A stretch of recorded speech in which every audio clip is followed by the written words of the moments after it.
Well, Yakuza fans, I'm afraid to say it's so over. Just about 2 months since my last video on the state of Like a Dragon, you might have seen it, RGG have gone on to make several more blunders which the community are not very pleased with. Some of what I claimed in that last video has been proven right since, concerning the quantity over quality issue, a disregard of their fanbase, and increasingly worse writing. So we're gonna talk about that all here right now, starting with the Kiwami 3 demo. The first thing I saw people talking about was the graphical issues in the newly released Kiwami demo, and oh, it's bad. The series has had its ups and downs regarding visuals. Sometimes you get really pretty games, other times you get Kiwami green. So, there's some issues with the lighting in the demo. Obviously, it's the demo, so we don't know yet if this affects a lot of the game or if it's just this specific area. But if you enter this shadowy part, Kiwami 3 does this cool little trick of turning into a mobile game.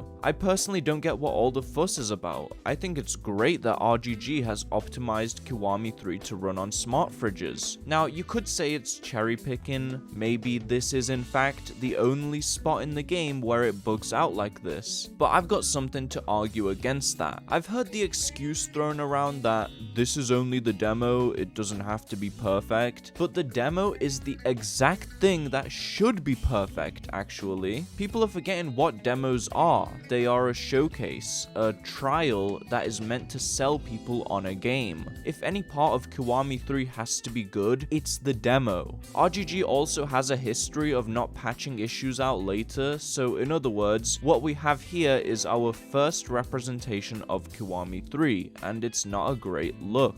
But, you know, I'm not too bothered about it. I mean, it looks ugly as shit, but I can definitely let it slide. I'm sure the rest of the game looks fine. Kiwami Blue? That's what we're doing? When I first played Kiwami 2, I honestly believed that the green filter was some sort of fluke, just a one-time mistake that they couldn't remove or something, because it just looked so ugly that I wasn't able to understand the appeal. But now we know it wasn't a fluke, because they've decided to make this game overly blue. But it's not a sort of vibrant blue, it's a drab one that darkens the entire environment. Yakuza 3 is a game I remember for its warm atmosphere and colorful art direction. The bright beaches of Okinawa, the gorgeous blue seas. You'd think that a modern day remake's first priority would be to capture that same beautiful direction, but no. Dragon Engine ruins everything because they couldn't even manage that, and it quite frankly confuses me because Infinite Wealth looks great.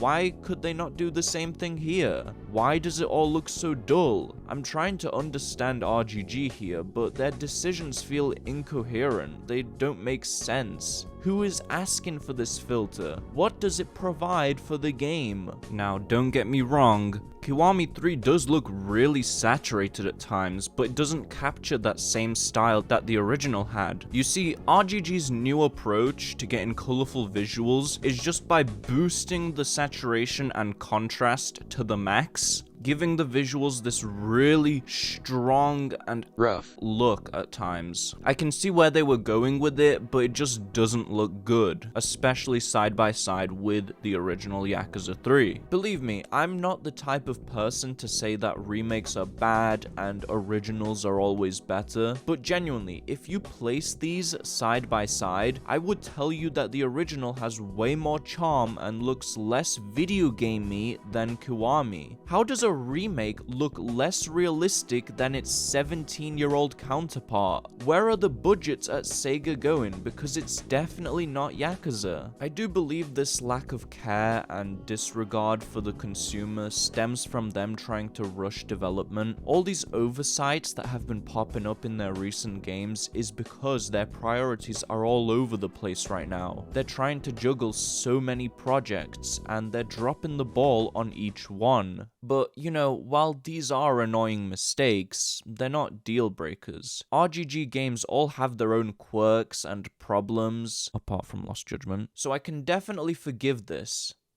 Is what I would be saying if it wasn't for the leaks. Put your hand up if you like retcons. Anyone? No? Look, sometimes I can accept a retcon. Sometimes a great character's screen time is short-lived, and I'd like to see more of them. But I don't think that applies to Lau Ka Long, Richardson, Riff, or the Toko Credit President. And even if they retcon a great character's death, that's not a good thing either. Undoing your previous work breaks trust between you and the player. It makes future death scenes not hit as hard, if at all, and generally displays you as someone with no direction. No planning ahead. So with all that being said, what if I told you that RGG are retconning events from a 17-year-old game? Spoilers ahead for Yakuza 3 obviously, but just to recap you on the ending, Mine, the Tojo lieutenant, sacrifices himself to defeat Richardson, pushing them both off a building to save Daigo and Kiryu, and in turn redeeming himself. This was an emotional scene as Mine finally put his ambitions to the side to save someone he cares about, and this sacrifice said a lot about his character. RGG looked at this and thought, but what if we brought him back to life so we can drive Kiwami 3 Dark Ties sales up? That's right, baby. In a recent leak, we allegedly found out that Mine survives the fall by dropping into a bush. I said this last time, but they're clearly wanting to make Yakuza into a fully fledged meme series, and this is yet another example of that. Putting that aside though, Mine is recruited into the Daidoji and says this legendary line. Jesus, man. As you can imagine, the community is in absolute shambles right now because RGG have the audacity to see all the pushback against retcons and continue to do it in an increasingly egregious manner. The subreddit is imploding. My Twitter is full of actual deranged memes which have had me in tears. They're treating Yokoyama like he's the devil reincarnated. RGG is in such a weird place right now. It feels like they hit a switch recently and suddenly started making overly mid games. The decision to recruit Mine into the Daidoji is so baffling to me. I feel like that organization is starting to get stale. After playing Gaiden and most of Infinite Wealth, the members of the Daidoji are uninteresting. The whole premise of it is starting to feel overused, and I just generally think it's time for a new storyline and a new organization. The fact that Mine is going to be a part of it alongside Kiryu just feels like some MCU writing. No, RGG, after 17 years we don't actually care to see what it would look like if Mine and Kiryu became best friends and destroyed criminal organizations with the power of friendship. RGG are so scared of committing to decisions on a level I've never seen before. To be undoing creative decisions from nearly 2 decades ago is just absurd, and it feels like they're only doing this because they don't feel like they can write characters like Mine anymore. So the solution is to pander with this fan service and hope people buy their new games because, hey, look, we brought back this character you like.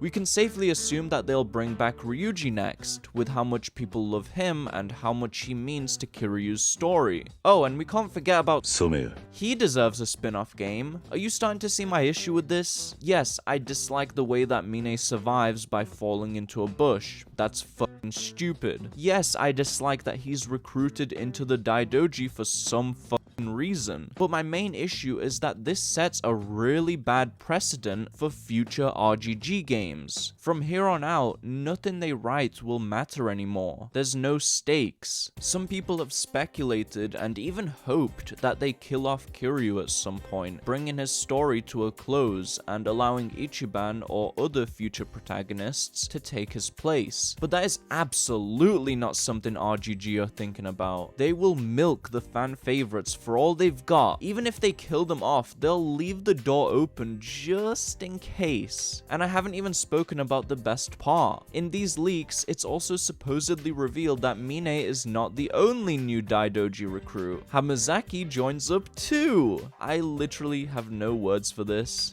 I'm not hearing people talk about the Hamazaki stuff as much, which they should be doing because this has even bigger implications than Mine. At the end of Yakuza 3, Hamazaki originally goes to prison, which sets up the story for Yakuza 4 where him and Saejima team up and escape together. Now, I haven't seen the full leaked script, but presumably in Kiwami 3, Hamazaki never ends up going to jail if he joins the Daidoji, meaning that the events of 4 will be rewritten entirely. I may be crazy, but I don't believe that a remake of a game should rewrite the entire plot. But do let me know what you think. I suppose there's also the possibility that he still does go on the prison arc, but only as a secret Daidoji agent the whole time, working to serve his Daidoji overlord, and also he may still have the death scene in Yakuza 4, but this time it's a fake death, because he's like a secret agent and stuff, you know? I recently found out about how many RGG bootlickers and cooks are out there on the internet, and I presume that at hearing this news, they'll be saying, "But the original games still exist. No one is making you play the Kiwamis." And that's cool and all, but oh wait, they're delisting Yakuza 3 when Kiwami drops? Sounds par for the course. The only way you'll be able to buy the original digitally will be through the bundle, which I don't feel like a lot of newcomers to the series will want to do. If you're not sold on a series immediately, you're not going to buy a bundle of 3 games just to try it out, right? It's even worse than that. I just found out Yakuza 3 Remastered will be locked to the complete bundle, which is from Yakuza Kiwami to Yakuza 6, I think, and it will cost you around $130 to play the intended original story instead of the Kiwami 3 rewrite. I don't know if this is Sega behind this or RGG, but whoever is there up top calling the shots is some greedy people. So newcomers will most likely end up paying for the inferior Kiwami 3, a version that rewrites the entire course of the story before getting locked into a Kiwami timeline that RGG have full control over and will continue to write bullshit in. Anyone that doesn't see the problem with modern RGG are the same people who only play these games for the memes, and don't let anybody tell you differently. The shit that the devs are doing have massive negative impacts on the writing, and if you don't care about that, then you don't care about Kiryu, you don't care about Kamurocho, you care about funny Substory, and as long as the games continue to be goofy, then you'll be happy. And I also feel like so many of you OG Yakuza fans believe that your opinion matters more simply because you played the games before others did, and that makes no sense to me. I don't know what kind of Reddit moderator mindset that is. Does that mean you also can't be a Christian unless you read the Bible when it was first written? Like, what kind of thinking is that? That the new gen fans like myself shouldn't have an opinion on the series just because we didn't play the games when they were coming out? Please, explain that to me in the comments. Another thing, and this is old news, but the fact that they recast Rikia with a new face is just lame. They're scrubbing all the identity that the original game had for some reason, almost as if they're ashamed of their past writing. No offense to whoever inspired this face change, but Rikia looks like an ordinary street thug now. He's lost that look of warmth and kindness. He has no visual distinctiveness anymore. He just blends into every other character. It sucks. I take no pleasure in making videos talking shit about RGG and my favorite video game series ever, but if I still had some hope left during my last video, I certainly don't anymore. If you are curious on some other issues I have with Yakuza, do check out my last video on it if you haven't already. I'm gonna clock out now. See ya.